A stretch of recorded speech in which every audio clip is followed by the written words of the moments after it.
Ya kita kritik bangsa kita, tapi kritik yang membangun. Jangan kritik merasa semua jelek, semua jelek. Kalau jelek pindah aja kalau dari Indonesia ini. Ya saya suka kesel juga kadang-kadang bilang ini kurang Allah. Aku tanya juga, saya lihat sekarang dulu waktu dia jadi pejabat apa kerjanya tak jelas juga. Ini orang hebat-hebat kok. Tapi kita harus kompak semua. Kenapa susah amat? Kita harus kompak itu. Kita harus saling mengingatkan, bukan tidak boleh dikritik. Kita berikan kritik-kritik membangun untuk Republik Indonesia. Assalamualaikum warahmatullahi wabarakatuh. Teman-teman netizen semuanya yang saya hormati, kembali lagi bersama saya di bincang-bincang santai seputar politik. Nah, ini ada video yang sangat menarik ya untuk teman-teman sekalian, untuk kita cermati bersama dan untuk kita ulas bersama-sama. Di mana dalam video tersebut Pak Luhut Binsar Panjaitan itu merespon atau menyikapi para pengkritik pemerintah. Bahkan tidak hanya mengkritik, akan tetapi lebih kepada menghina, mencaci maki, memfitnah, mengadu domba, ya kan? Nah, ya siapa lagi kalau bukan seperti Amin Rais, Refli Harun, Pak Mahfud dan masih banyak lainnya ya. Akan tetapi yang ingin saya tekankan di sini adalah bahwasanya mengkritik pemerintah itu boleh-boleh saja, sah-sah saja. Akan tetapi kritik yang baik, kritik yang membangun, bukan menjelek-jelekkan pemerintah, apalagi sampai menfitnah, menghasut, mengadu domba, sehingga akan menimbulkan perpecahan. Nah, itu yang tidak boleh. Sebenarnya saya tuh heran ya kepada para pengkritik ya seperti Rocky Gerung, Amin Rais, Pak Mahfud dan sebagainya. Mereka semasa menjadi pejabat negara, katakanlah seperti Pak Mahfud yang dulu menjadi pejabat negara, itu apa yang mereka lakukan? Tidak ada. Nah, sekarang karena tidak lagi menjadi sebagai pejabat negara, dia berkuar-kuar, mengkritik ke sana kemari, memfitnah, menghasut dan mengadu domba. Baiklah teman-teman sekalian, untuk lebih jelasnya marilah kita simak dulu video berikut ini. Assalamualaikum warahmatullahi wabarakatuh. Om Swastiastu. Saya senang sekali bisa hadir di acara hari ini, pagi ini, karena menurut saya ya mengenai penggunaan produk dalam negeri ini menjadi salah satu sukses story dari pemerintahan sekarang ini yang saya kira telah membuat banyak efisiensi di kiri kanan yang membuat Indonesia ke depan ini makin bagus. Tadi saya kira sudah dijelaskan oleh Pak Agus mengenai progres daripada belanja dalam negeri ini menggunakan e-katalog ini dan belanja dari kementerian.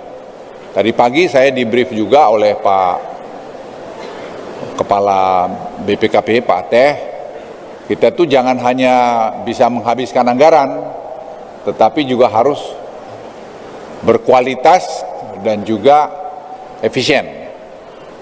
Saya ulangi, berkualitas dan juga efisien. Itu juga permintaan daripada Presiden Joko Widodo. Jadi saya berharap kita semua tidak hanya berpegang, anggaran cepat habis tapi tidak berkualitas. Tadi pagi saya di brief lagi oleh Pak Ateh betapa banyak inefisiensi kita di kiri kanan, dan saya sudah minta tadi dibuat gambaran inefisiensinya itu di mana, karena harus semua terukur. Jadi ada measurement dari setiap policy yang kita buat. Selama ini kita buat banyakkan ini, tapi kita nggak tahu outcome-nya itu sesuai nggak dengan uang yang kita spending untuk tadi mencapai sasaran itu. Ke depan kita harus lakukan itu. Seperti sekarang e-katalog ini sudah jelas-jelas mengurangi korupsi di dalam negeri. Ya, dulu saya tahu OTT itu kampungan, banyak yang marah ke saya. Tapi sebenarnya betul, kalau kita membangun sistem yang baik, kan tidak ada OTT lagi, atau berkurang drastis OTT. Karena semua belanja ke mesin. Lah mesinnya kan tidak bisa disogok. Nah, jadi diaudit oleh tadi BPKP, benar nggak barang ini buatan dalam negeri? Karena itu tadi sudah kelihatan tadi testimoni daripada UMKM. Jadi kita harus betul targeted. Jadi UMKM itu harus betul menikmati tadi penggunaan produk dalam negeri yang 1.600 triliun tadi. Dan angkanya itu terus berkembang sejalan dengan perkembangan ekonomi kita. Bapak Ibu sekalian, kita mau negeri ini ke depan makin transparan. Sehingga tadi menyangkut government teknologi, GovTech itu kita harus betul-betul tuntaskan. Ya mungkin sementara kita dukcapil dulu pakai datanya sehingga setiap orang punya ID. Sehingga misalnya 30 triliun dana subsidi pupuk itu langsung aja ke orang yang targeted gitu. Sehingga tidak bocor di mana-mana lagi. Begitu juga hal-hal yang lain, bansos misalnya. Kita nggak tahu apakah jumlah real bansos itu berapa. Tapi dengan sekarang kita sedang berjalan ke arah tadi GovTech itu yang sekarang sedang dikerjakan dan kita harap paling tidak sampai dukcapil itu bisa selesai bulan Juli ini, itu akan membuat Indonesia lebih maju lagi satu langkah. Jadi orang yang mau korupsi-korupsi ya makin susah. Dan itu yang saya katakan tadi, pada dasarnya manusia itu punya sifat baik, sifat jelek. Makanya ada agama, ada undang-undang, ada peraturan dan sebagainya. Tidak cukup itu, dibuatlah ekosistem yang bagus. Dengan apa? Digitalisasi tadi misalnya. Di mana orang tidak bisa lagi bermain-main dengan itu. Bapak Ibu sekalian, saya ingin menyampaikan bahwa efisiensi kita itu masih, tadi Pak saya di-brief lagi data dari ini, bicara data ya. Ini bukan bicara perasaan, bicara data.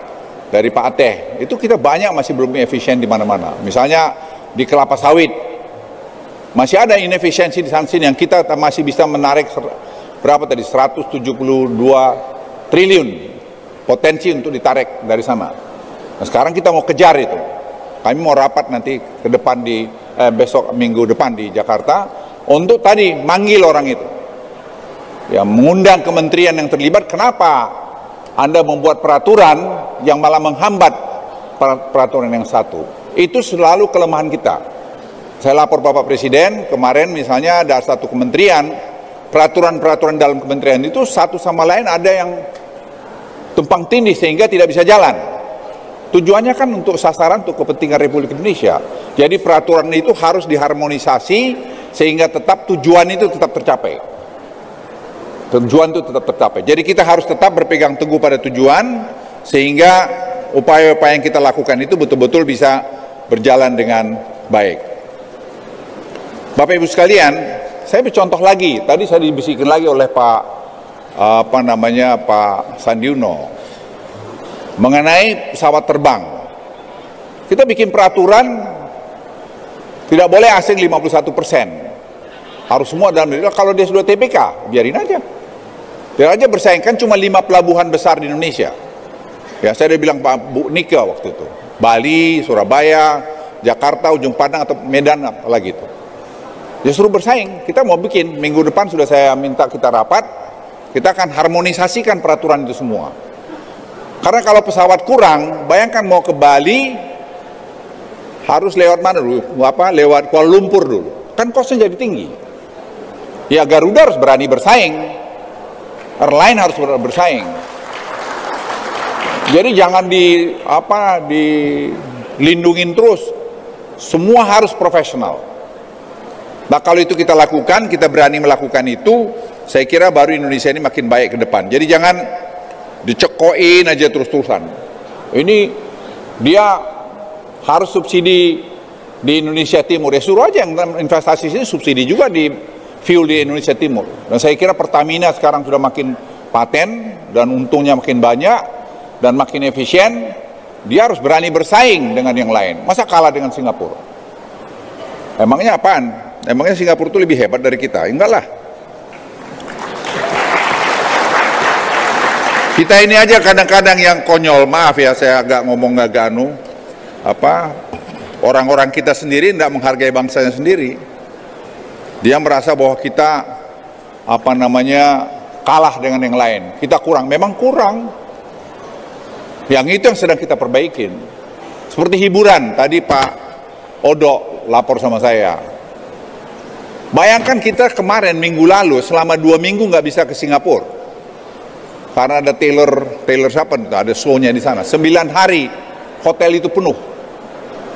Kenapa? Karena di Indonesia nggak bisa pertunjukan dia. Terus saya bilang kemarin kita rapatin, pokoknya 6 bulan ke depan, 6 bulan dia sudah dapat izin. Kontrak aja, saya ada satu pemain dalam bidang hiburan ini. Saya bilang kamu cari yang lain tuh udah kontrak aja berapa lama. Apa yang diberikan Singapura kita berikan sama dia. Kita harus berani bersaing. Lah kalau Singapura bisa untung, masa kita nggak bisa untung? Emang kita bodoh apa? Kan nggak juga. Ini orang hebat-hebat kok. Tapi kita harus kompak semua. Ya kita sontek aja dulu kalau kita belum tahu. Kita adjust kiri kanan kita untuk tadi kepentingan nasional kita. Kenapa susah amat? Kita harus kompak itu. Kita harus saling mengingatkan, bukan tidak boleh dikritik. Kita berikan kritik-kritik membangun untuk Republik Indonesia. Orang waktu e-katalog main, pertama saya ingat 2 tahun yang lalu, semua pesimis dengan itu. Hari ini, Anda lihat tadi angka-angka itu. Walaupun kita belum semua puas, karena saya minta Pak Ateh, audit itu, benar nggak buatan dalam negeri? Terus beliau bilang, Pak, iya mah ayah keneh yang, saya bahasa Sunda lagi. Ini ada juga yang masih tak jelas ini katanya. Saya bilang gas saja, saya bilang sama dia. Saya takut kamu. Gas saja. Kelapa sawit sama juga gitu. Gas saja saya bilang. Kenapa? Sepanjang kita tidak ada konflik of interest dan itu kepentingan nasional, kenapa mesti takut? Kan kita yang punya. Kan kita buat untuk sama-sama. Yang ngatur kita-kita juga semua. Jadi teman-teman sekalian, saya titip. Kita harus bicara betul-betul proaktif membuat yang terbaik buat negara ini. Juga tadi rancangan undang-undang P3DN ini maksud kita sebenarnya juga untuk tadi melindungi ini. Jangan nanti pemerintahan yang akan datang ada oknum-oknum di sana lagi pengen tidak terjadi karena orang suka kekacauan itu di mana dia bisa hidup di sana. Kita jangan. Kita harus bikin negeri kita yang tertib.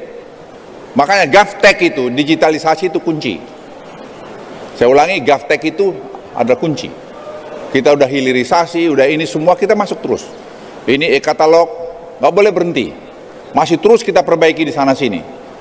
Kalau sempurna ya pasti belum lah. Oh sempurna kalau di sorga aja nanti. Siapa yang mau ke sorga duluan silakan. Jadi Bapak Ibu sekalian, ayo kita lanjutkan sukses story kita ini. Negara lain lihat Kenya kemarin mengkopi 100%. E-katalog kita. Presiden Ruto-nya itu bilang ke saya, kami tiru Indonesia. Jadi ada yang niru kita banyak. Dan ada teman-teman saya dari negara lain, tetangga kita bilang, wah Indonesia itu berubah hari ini. Ada teman saya kemarin investor untuk bikin bikin semikonduktor. Dia investasi di India. Dia bilang saya datang di Jakarta, itu luar biasa sekarang perubahannya. Ada lagi teman saya datang investor juga semikonduktor dari Taiwan. Dia bilang di airport penerimaan kita jauh lebih efisien daripada waktu yang lalu. Mungkin lebih baik dari Taipei. Dia bilang. Jadi banyak perubahan. Tapi yang kurang ya masih banyak juga. Ya terus kita perbaiki ini semua. Saudara-saudara sekalian, itu dari saya dan sekali lagi terima kasih kepada Pak Agus yang telah menyelenggarakan ini luar biasa. Lihat aja hotel ini kan semua ini buatan dalam negeri. Bisa. Ya, jadi saya berharap kita semua harus bangga jadi orang Indonesia.